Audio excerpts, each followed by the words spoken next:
Hello guys, so yun na po yung mangga natin. Talagay lang po siya sa isang plastic container. And makikita nyo po, naninilaw na po ang bunga niya. So may hinog na po yan.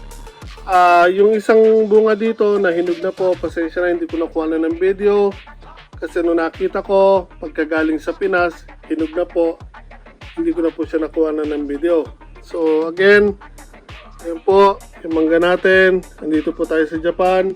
Nag-aalaga tayo ng mangga sa isang plastic container lang po. Andito po siya sa loob ng mini greenhouse natin. So again, doable pong mag-alaga ng mangga at magpabunga dito po sa Japan. Tamang diskarte lang po.